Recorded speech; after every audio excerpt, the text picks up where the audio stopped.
Listen up, and thank you for making it take your time to listen. Suspect had continued disputes with boss. Instead of running to get another job, she decided to run to get a weapon to end life of boss. The charges and the circumstances surrounding this case, the defendant is facing various serious charges, including murder in the first degree, which is one of the most serious criminal offenses in our state, carrying penalties up to life without parole. Additionally, carrying a dangerous weapon with unlawful intent further underscores defendant's potential threat to public safety.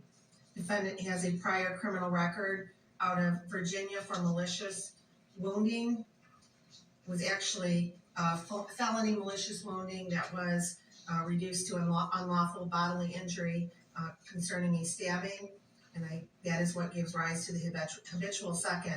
And in determining bond, the court must look to the factors outlined in Michigan Court Rule 6.106. Number one, the seriousness of the offense and the danger posed to the community.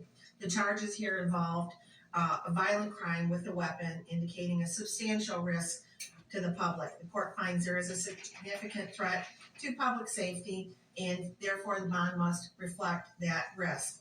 Number two, the weight of the evidence against the defendant. While the evidence is not fully before us and the defendant is cloaked with the presumption of innocence, the nature of the charges along with the prior criminal history suggests that there is substantial evidence against the defendant. Defendant's criminal history: the defendant has a violent criminal past.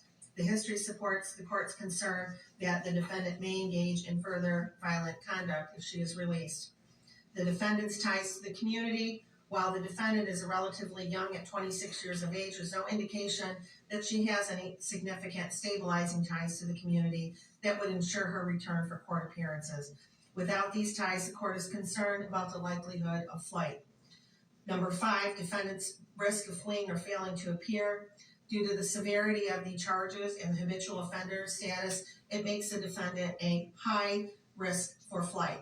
The court finds that this factor weighs heavily in favor of a high bond amount. Substance abuse or mental treatment: although there are no reports at this time suggesting that the defendant suffers from mental health or substance abuse issues that would mitigate the risks posed by defendant's release, the court is, after considering all of these factors, going to be setting bond at $25 million, cash surety only, with conditions.